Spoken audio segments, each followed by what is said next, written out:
What if you could build a real app, a game, a website, anything, without typing a single line of code? No weird symbols, no years of classes. You just talk. You say what you want, and a robot builds it. That's not a someday thing. People are doing it right now. It's called vibe coding.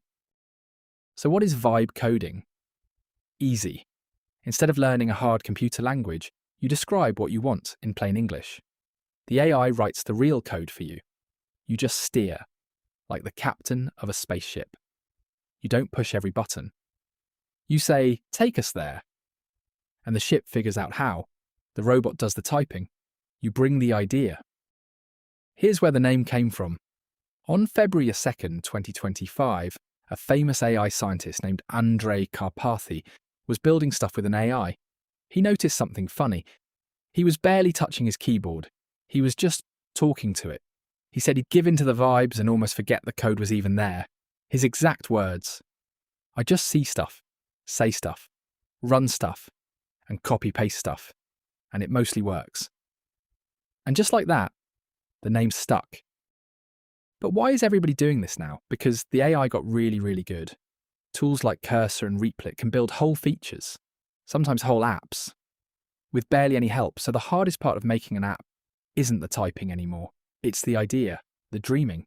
And that part, that's still all you. Now, is it magic?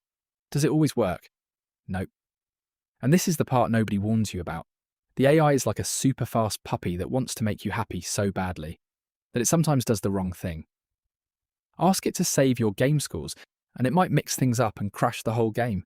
It's like asking for a peanut butter sandwich and getting a shoe between two slices of bread because it forgot what peanut butter was.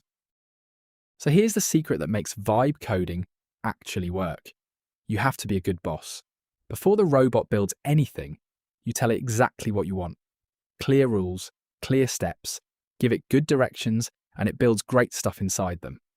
Give it junk, and you get the shoe sandwich. You're the boss with the big ideas. The AI is your speedy helper that types. So that's vibe coding. You don't have to be a genius coder anymore. You just need a good idea and the words to explain it. If you can dream it and describe it, you can build it. So tell me, what would you vibe code? A game? An app? Something silly? Drop it in the comments. I actually read them. And subscribe so you're the first to know what these AI tools can do next.